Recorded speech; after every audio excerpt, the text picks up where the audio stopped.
The alarm bells rang through the human ship Freedom's Edge as Commander Jake Martinez walked quickly down the metal hallway. His boots made loud sounds on the floor with each step. Other crew members moved past him, all going to their jobs. Everyone knew something big was happening. Jake entered the main meeting room where Captain Lisa Brooks was waiting.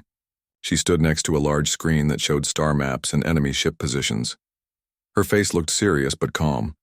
She'd been studying alien battle plans for many years. "Show me what we're dealing with," Jake said as he sat down in a metal chair. Lisa pressed some buttons and the screen changed. It now showed huge alien ships moving through space. The ships were dark red and covered in sharp points.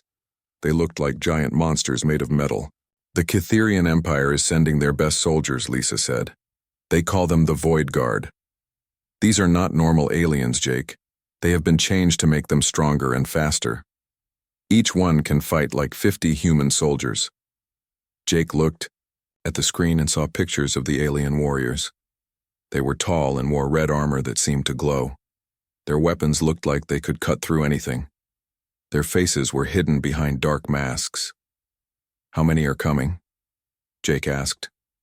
"About 500 of them," Lisa answered. "They are led by someone called War Marshal Vexthul. He has won every battle he has ever fought. The Empire thinks this will be easy for them." Jake smiled a little. "Do they know about our surprises?" "No," Lisa said, smiling back. "They think we are just simple humans with old weapons. They have no idea what we have been working on." Admiral Ryan Carter walked into the room. He was an older man with gray hair and many years of fighting experience. His uniform had many medals on it. Everyone respected him because he was very smart in battle. "Jake, Lisa," he said as he nodded to them. "I just got word from Earth Command. We have permission to use Project Midnight." Jake felt excited.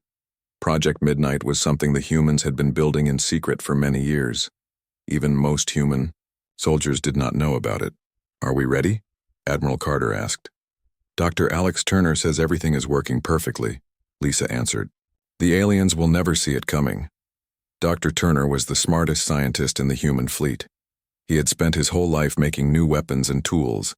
He was the one who created most of their secret technology. Admiral Carter walked to the big window that looked out into space. He could see other human ships floating nearby.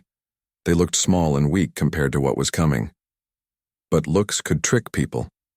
"The Empire has ruled the galaxy for 3,000 years, he said without turning around.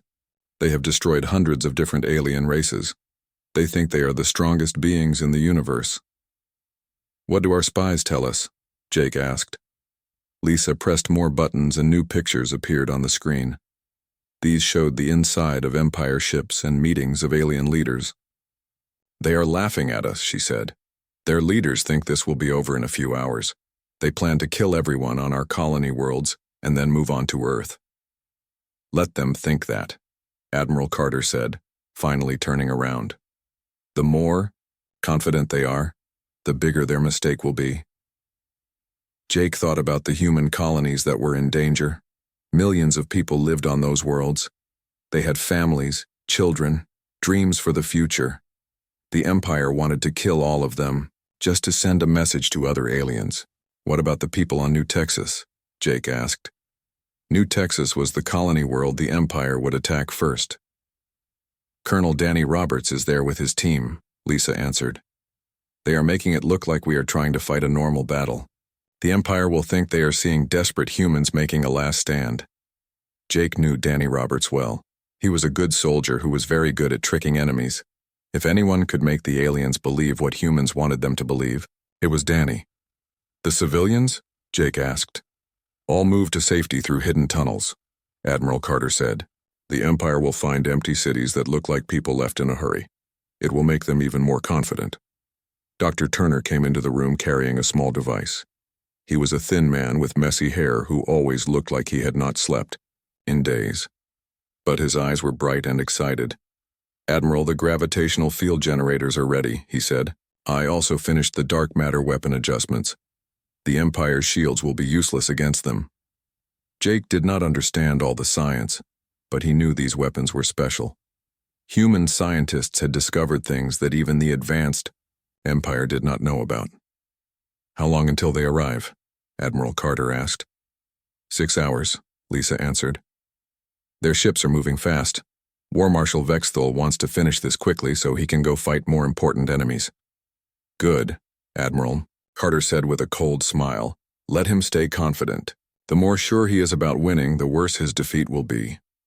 Jake stood up and looked at all the people in the room. These humans were about to face the most dangerous enemy in the galaxy. But none of them looked scared. They all had the same quiet confidence. Are we really ready for this? Jake asked. Dr. Turner smiled widely. Jake, the Empire has no idea what humans can do when we put our minds to it. They think we are primitive because we still use some kinetic weapons. They don't understand that we use them by choice, not because we have to. What do you mean? Jake asked. Energy weapons are predictable, Dr. Turner explained. They follow rules that everyone knows. But humans have always been good at breaking rules. We found ways to fight that the Empire never imagined. Admiral Carter walked to the center of the room. Everyone, prepare your teams. In 6 hours, we show the galaxy that humanity is not just another race to be conquered. We show them that we are the ones who will bring freedom to all the worlds the Empire has enslaved. As everyone left the room to prepare, Jake felt something he had never felt before. It was not fear or worry. It was excitement. For the first time in 3,000 years, someone was going to teach the Empire that they were not invincible. The humans were ready. Soon the galaxy would see what happened. When bullies picked on the wrong species, War Marshal Vexthul stood on the bridge of his massive warship, the Crimson Death. Through the large windows, he could see the stars moving past as his fleet traveled through hyperspace.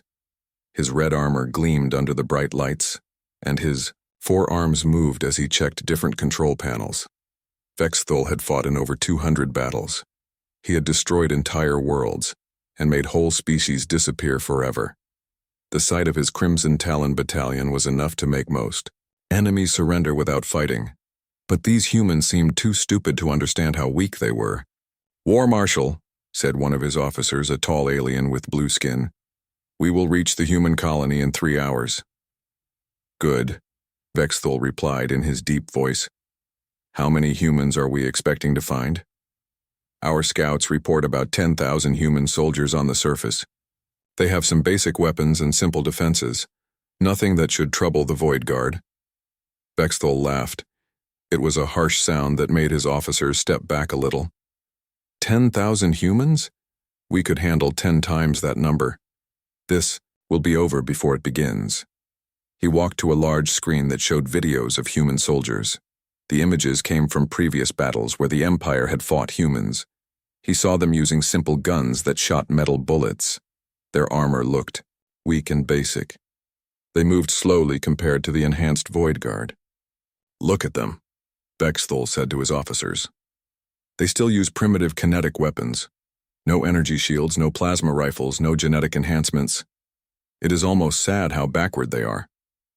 Meanwhile, on the colony world of New Texas, Colonel Danny Roberts crouched behind a concrete wall.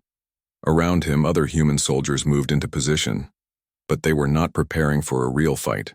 They were putting on a show. Remember, Danny said into his radio, we want them to think we are desperate and disorganized. When they see us, they should think we are making a last stand with whatever weapons we could find. Captain Nicole Adams was positioned in a building across the street. She had 30 Marines with her, and they were all carrying old-style rifles. These weapons would not hurt the Void Guard, but that was the point. The Empire needed to see exactly what they expected to see. Danny, the civilians are all safe, Nicole reported. The tunnels worked perfectly. The whole city looks like people ran away in panic. Danny smiled. The tunnels had been built over many months in secret. From above, it looked like the humans had nowhere to run. But under the ground, safe passages led to hidden shelters far away from the city. What about the special equipment? Danny asked. Lieutenant Ben Parker has it all in place, Nicole answered. The sensors are hidden so well that even our own people have trouble finding them. Ben Parker was crouched on a rooftop with equipment that looked nothing like normal human technology. These devices were scanning everything around them and sending information back to the human fleet. Every alien movement would be tracked and recorded. Back on the Empire ship, Vex Thul studied the battle plans his officers had made. According to their strategy, the Void Guard would drop from orbit directly into the center of the human city.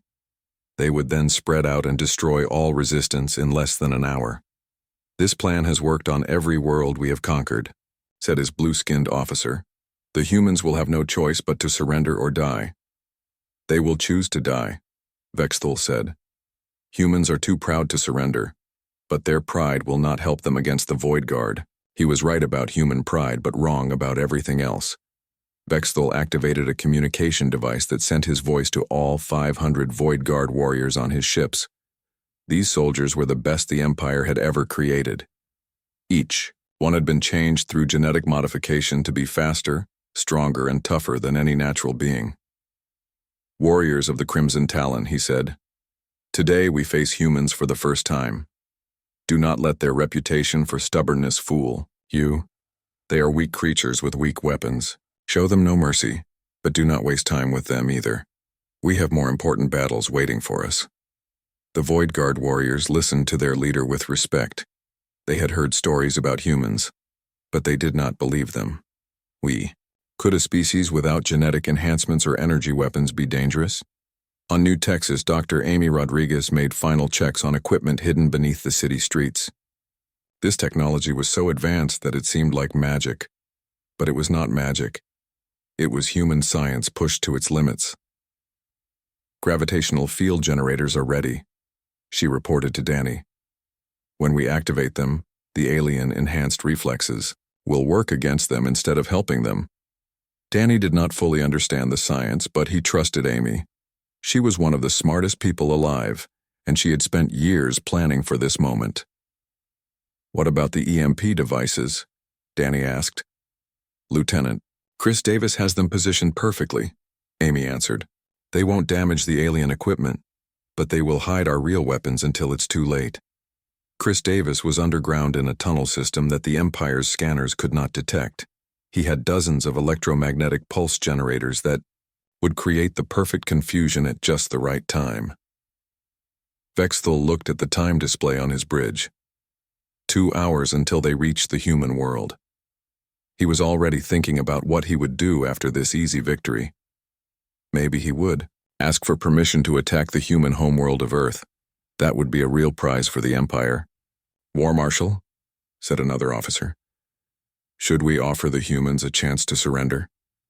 Vex Thul considered this question for a moment. "No. Emperor Zethkar wants to make an example of them. Other species need to see what happens when someone refuses to obey the Empire." He did not know that other species were already watching.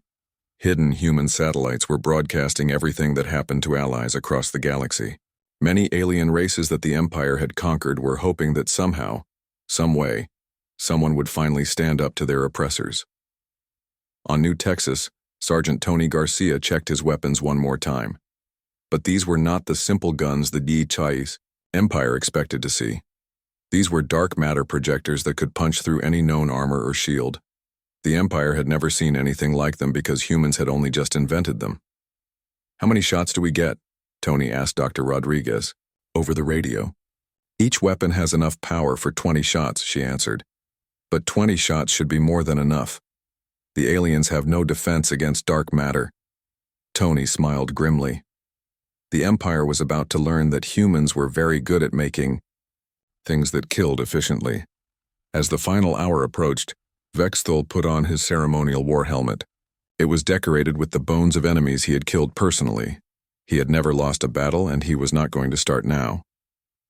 "Prepare for orbital drop," he commanded.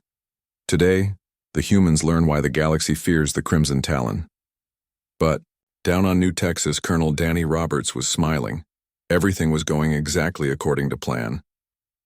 The sky above New Texas turned dark as the Empire ships blocked out the sun. Hundreds of drop pods began falling from the alien fleet like burning meteors. Each pod carried 10 Void Guard warriors, the most feared soldiers in the galaxy. War Marshal Vex Thul was in the first pod to hit the ground. His landing made a loud crash that shook the buildings around him. Steam rose from his red armor as the other Void Guard warriors landed nearby. Their movements were fast and smooth like deadly dancers. "Spread out and secure the area," Vexthul commanded. His voice came through speakers that made it sound even more frightening. "Remember, these humans are not worth our full effort." The Void Guard moved through the streets with perfect coordination. Their plasma rifles were charged and ready. The energy shields around their bodies shimmered like soap bubbles, but these shields could stop almost any weapon known to the galaxy. Captain Steve Johnson watched from his hidden position inside a damaged building. He had been a soldier for 15 years, but he had never seen enemies that moved like this. The Void Guard seemed to float rather than walk. Their enhanced reflexes let them react to danger before normal beings could even see it coming. "All units, remember the plan," Steve whispered into his radio. "Let them see exactly what they expect to see." Across the street, a group of human Marines appeared at the windows of a building. They carried basic rifles and wore simple armor. To the Void Guard, they looked like desperate people making a last stand. The Marines fired their weapons at the approaching aliens. The bullets hit the energy shields and bounced off harmlessly. The Void Guard did not even slow down. Some of them laughed at the pathetic attack. "Is this the best the humans can do?" asked one of the Void Guard warriors. "These weapons cannot even scratch our shields."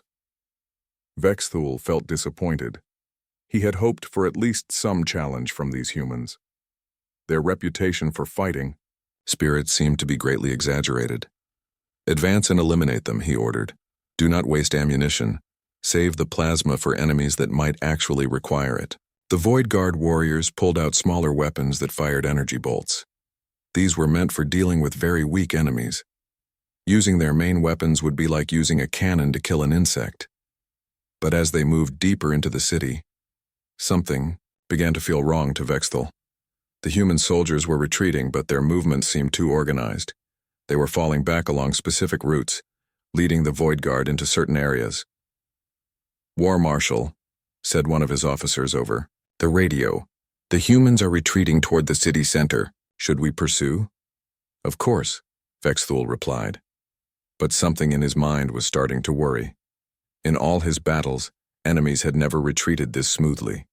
Usually, when facing the Void Guard, armies either surrendered immediately or fought desperately until they were all dead. Major Kate Wilson was positioned on a rooftop with a perfect view of the battle below. She watched as the Void Guard followed the retreating humans exactly where they wanted them to go. Every step the aliens took was predicted and planned for. "Admiral Carter, they are moving into position," she reported to the human fleet above. "Phase 1 is complete." "Understood," came Admiral Carter's voice over the radio. "Prepare for Phase 2. Let's show them what humans do to bullies." Down in the streets, the Void Guard continued their advance. They moved through narrow alleys and around corners, following the humans who seemed to be running in panic. But with each step, they were being funneled into smaller and smaller areas. Lieutenant Ben Parker watched his sensors from his rooftop. Position. Every Void Guard warrior was being tracked by invisible scanners. The aliens had no idea that their every movement was being recorded and analyzed by human computers. "Danny, we have them mapped perfectly," Ben reported to Colonel Roberts. "Every warrior, every weapon, every energy signature." "Good," Danny replied from his command post. "Get ready for the surprise." Dr. Amy Rodriguez was underground in the control center for Project Midnight. Around her, dozens of human technicians worked at computers that showed incredible technology. These machines could manipulate the basic forces of the universe in ways the Empire had never imagined. "Gravitational field generators are online," Amy reported. "We can activate them at any time." The gravitational fields were invisible and undetectable by Empire sensors, but when turned on, they would make the Void Guard's enhanced speed and strength work against them instead of helping them. Vexthul reached the central plaza of the city, exactly where human planners wanted him to be. The area was surrounded by tall buildings that seemed empty. But the war marshal's instincts, sharpened by hundreds of battles, were telling him something was wrong. "This is too easy," he said to himself. "Where are the rest of the humans?" As if in answer to his question, more human soldiers appeared on the rooftops around the plaza. They had the same basic weapons and armor. They fired down at the Void Guard, and once again their bullets bounced off harmlessly. "Pathetic," sneered one of the Void Guard warriors. "Do they think height will help them?" But Vexthul noticed something that his warriors missed. The humans on the rooftops were not firing to kill. They were firing to keep the Void Guard's attention focused upward. And their retreat patterns had been too perfect, too coordinated. "Something is wrong here," he said into his communicator. "These humans are not fighting like desperate people. They are fighting like they have a plan." "War Marshal, you worry too much," replied one of his officers. "Look around you. We have them surrounded and outgunned. What could they possibly do to the mighty Void Guard?" But even as he spoke, Vexthul noticed something else. The humans were not just retreating randomly. They were moving in specific patterns that kept the Void Guard bunched together in the center of the plaza. Lieutenant Chris Davis was deep underground, his hand hovering over the controls for the EMP generators. These devices would not hurt the Void Guard, but they would create enough electronic interference to hide what came next. "Amy, are you ready?" he asked Dr. Rodriguez. "All systems are green," she replied. "The moment you create the interference, we activate everything else." Sergeant Tony Garcia and his team were hidden in buildings around the plaza. Each of them carried weapons that looked like normal human rifles. But these guns contained technology that was far beyond anything the Empire had ever seen. "Remember," Tony whispered to his team, "wait for the signal. When those EMP devices go off, we show them what real human weapons can do." The Void Guard continued to advance through the plaza, their confidence growing with each easy step. They had destroyed the few humans who tried to fight them, and the rest seemed to be running away in terror. "This is almost insulting," said one warrior.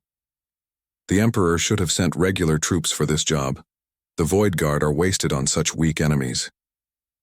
Vexthul was about to agree when something made him pause. In all his years of fighting, he had learned to trust his instincts, and right now those instincts were screaming at him that he was walking into a trap. "All units, halt advance," he commanded suddenly. His warriors stopped moving and looked around in confusion. They were in the middle of a plaza surrounded by empty buildings. A few human bodies lay on the ground where they had fallen. Everything looked normal. "War Marshal, what is wrong?" asked one of his officers. Vexthul studied the buildings around him. The windows were dark, but he had the feeling that hundreds of eyes were watching him. The humans had retreated too easily, too perfectly. "I think we are exactly where they want us to be," he said quietly. And at that moment, he was absolutely right. War Marshal Vexthul stood perfectly still in the center of the plaza. Around him, 500 of the Empire's most elite warriors waited for his orders. But something deep in his mind was telling him that he had made a terrible mistake. "War Marshal," said one of his officers, "why have we stopped?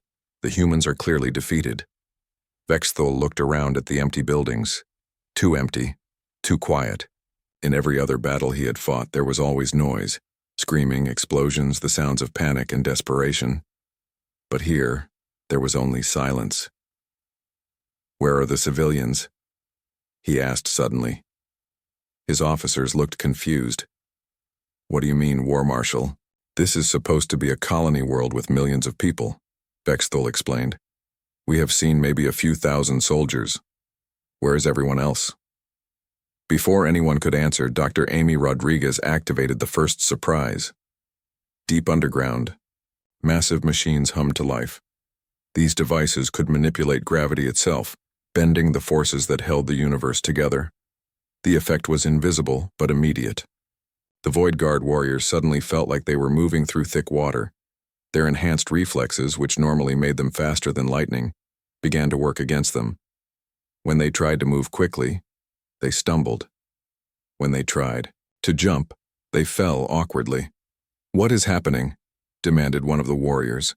"Something is wrong with my body." Vexthul felt it too.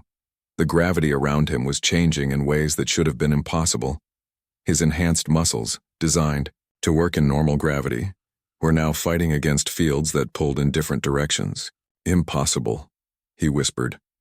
Humans do not have gravity manipulation technology. But Lieutenant Chris Davis was already activating the next phase. Deep underground, dozens of EMP generators came to life. These devices sent out powerful electromagnetic pulses that filled the air with invisible energy.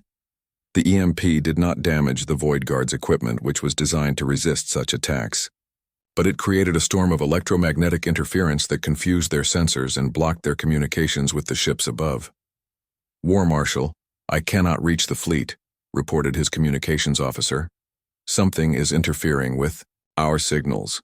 That was when the real weapons appeared. Sergeant Tony Garcia stepped out from behind a concrete barrier, but he was not carrying the primitive rifle the aliens expected. In his hands was a weapon that looked like it was made from pure darkness. It absorbed light instead of reflecting it, making it seem like a hole in reality. "What is that?"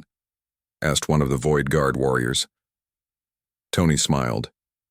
It was not a nice smile. It was the smile of someone who had been waiting a long time to teach bullies a lesson.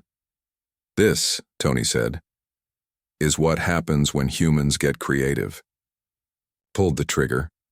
The weapon made no sound, but a beam of absolute darkness shot across the plaza. It hit the Void Guard warrior's energy shield and passed through it like it was not even there. The beam struck the warrior's armor and punched a perfect hole through both the armor and the alien inside. The warrior looked down at the hole in his chest with shock and confusion. His energy shield was still working perfectly. His armor showed no damage alerts, but somehow something had killed him instantly. "Impossible," Vexthul said again. But even as he spoke, more humans appeared from hidden positions. All of them carried the same dark weapons. Captain Monica Lee emerged from a building with her entire squad. Each soldier moved with perfect coordination, like they had practiced this moment 1,000 times. Their weapons were all pointed at different Void Guard warriors. "Dark matter projectors," Dr. Amy Rodriguez announced over the human communication system. "The Empire's shields are designed to stop energy and physical matter, but dark matter passes through normal matter like it does not exist." Vexthul finally understood the trap. The humans had not been fighting with primitive weapons because they had to. They had been fighting with primitive weapons to make the Empire overconfident. All along they possessed technology that was beyond even the Empire's understanding. "All units, return fire," he commanded. The Void Guard raised their plasma rifles and began shooting at the humans. But as they did, the gravity fields made their aim wild. Their enhanced reflexes, which should have made them perfect shots, caused them to overcorrect and miss their targets completely. Meanwhile, the humans moved through the altered gravity like they were born in it. They had trained in these fields for months, learning to use the Empire's enhancements against them.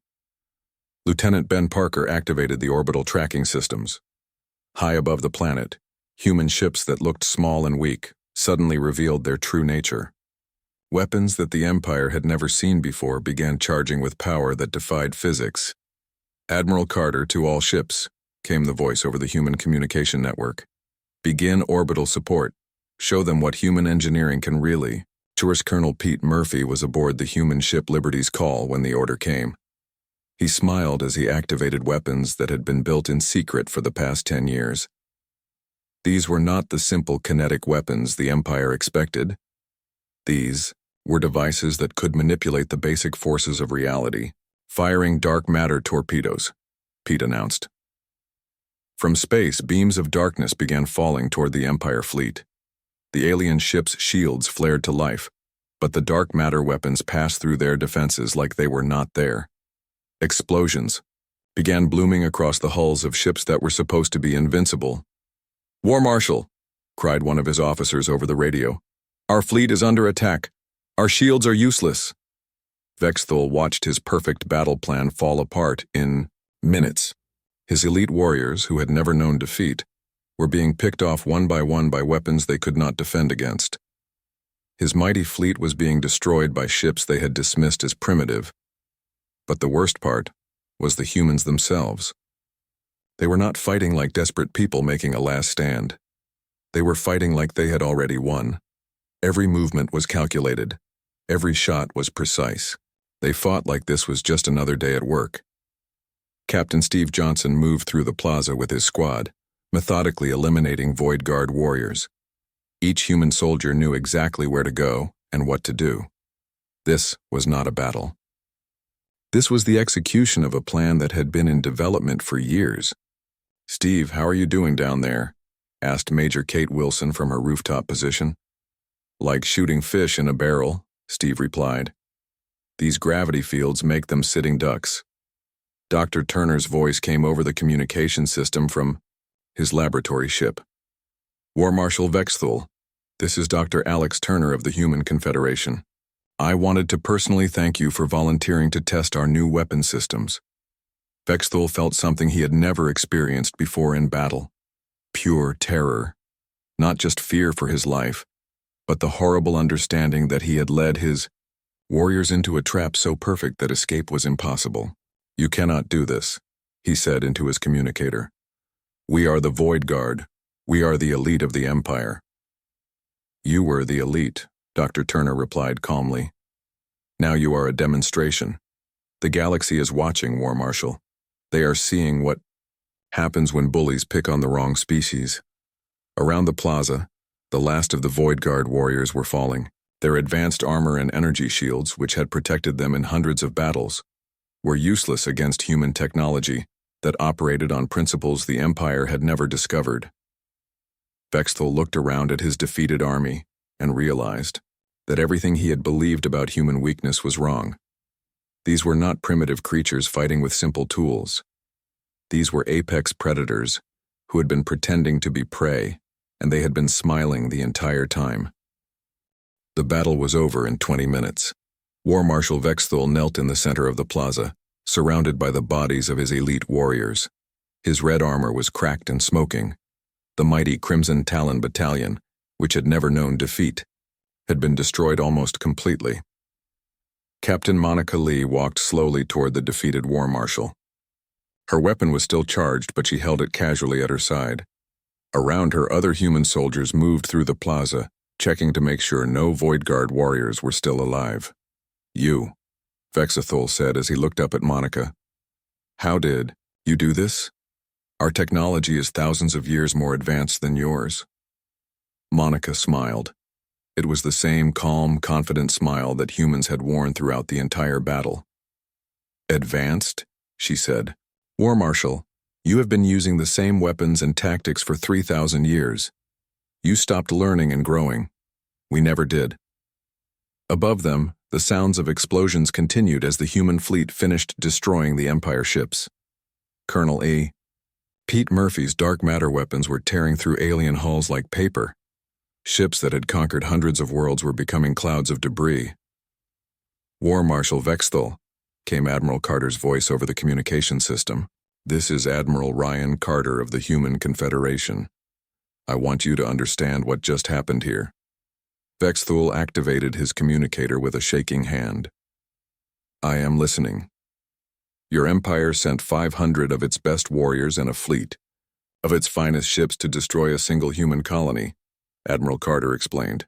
"We defeated all of them with one small battle group and a few hundred Marines. Do you understand what this means?" Vexthul did understand, and the knowledge filled him with horror.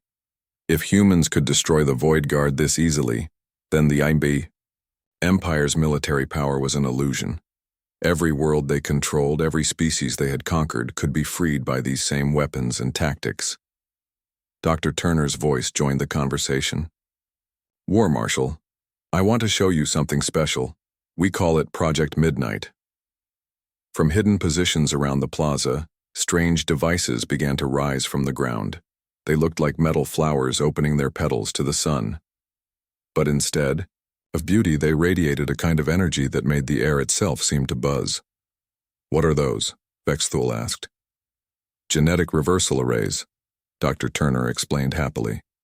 "You see, your Void Guard warriors are not naturally that strong and fast. You enhanced them through genetic modification. Well, these devices can undo those modifications."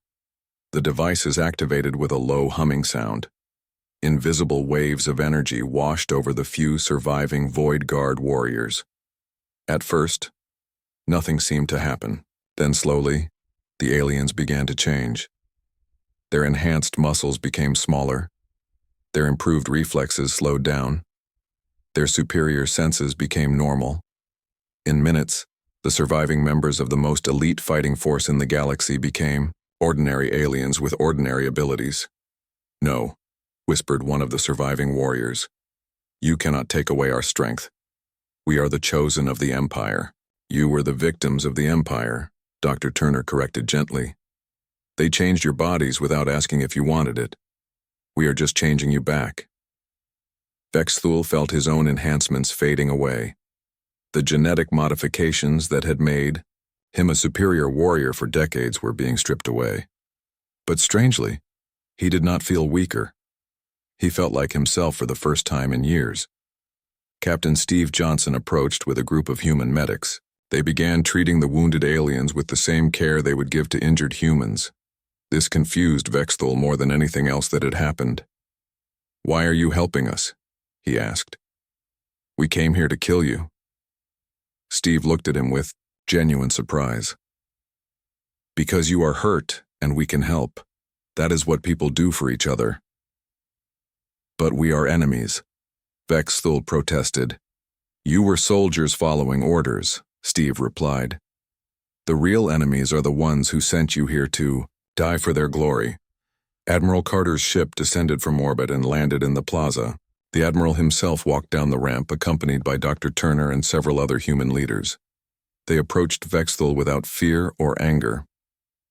"War Marshal," Admiral Carter said, "we are going to send you home. We want you to deliver a message to your Emperor." "What message?" Vexthul asked. Admiral Carter gestured to the destroyed ships in the sky and the defeated warriors on the ground. "Tell him that the age of the Empire is over. Humanity has arrived in galactic politics, and we do not tolerate bullies." Dr. Turner stepped forward with a small device in his hands. "This contains all the footage from today's battle, every moment of it. We want you to show it to your Emperor and to every species in the galaxy." "Why?" Vexthul asked. "Because," Dr. Turner said with a smile, "we want everyone to know that the Empire can be beaten. We want every enslaved world to understand that freedom is possible." Lieutenant Ben Parker brought forward a list of names on a datapad. "These are the species that the Empire has conquered in the last 1,000 years. We know about all of them, and we know where they are." Admiral Carter took the datapad and showed it to Vexthul. "Every one of these species deserves to be free. The Empire will give them their freedom, or we will take it for them." "You cannot fight the entire Empire," Vexthul said weakly. "We have millions of ships and billions of soldiers." "War Marshal," Captain Monica Lee said gently, "you just brought your best 500 soldiers and your finest ships to fight us. How did that work out for you?" Vexthul had no answer for that. The remaining Void Guard warriors were loaded onto a single human transport ship. It was not a prison ship. The humans had given them comfortable quarters and medical care. They were treated like guests, not prisoners. As his ship prepared to leave, Vexthul received one final message from Admiral Carter. "War Marshal, we want you to remember something. Today, you learned that humanity is capable of destroying the Empire completely. But instead of killing all of you, we healed your wounded and sent you home safely." "Why?" Vexthul asked. "Because we are not like the Empire," Admiral Carter replied. "We do not conquer. We liberate. We do not enslave. We free. Remember that when you speak to your Emperor." As the ship lifted off from New Texas, Vexthul looked down at the human colony. The humans were already cleaning up the battlefield and repairing the damage. They moved with the same calm efficiency they had shown during the battle. 6 months later, Emperor Zethkar himself traveled to Earth. He came not with a fleet of warships, but with a single diplomatic vessel. The most powerful being in the galaxy came to ask for an audience with these strange humans who had defeated his elite forces while smiling. Admiral Carter met the Emperor at the same spaceport where human ships had launched to defend New Texas. He wore his dress uniform and carried no weapons. He did not need weapons. The Emperor already knew what humans could do when they put their minds to it. "Admiral Carter," the Emperor said as he stepped off his ship, "I have come to discuss terms." "Terms?" Admiral Carter asked with that same confident smile humans always seem to wear. "The terms of our surrender," Emperor Zethkar explained. "We know when we are beaten." Admiral Carter's smile grew wider. "Your Majesty, I think you misunderstood our message. We are not interested in your surrender. We are interested in your cooperation." "I do not understand," the Emperor said. "Want you to help us free every species you have enslaved. We want you to help us bring peace and freedom to the galaxy. We want you to help us build something better than an empire." Emperor Zethkar stared at the human admiral for a long moment. Then, for the first time in 3,000 years, the ruler of the galaxy smiled back. The age of the empire was over. The age of freedom had begun, and it had all started with humans who smiled while they fought.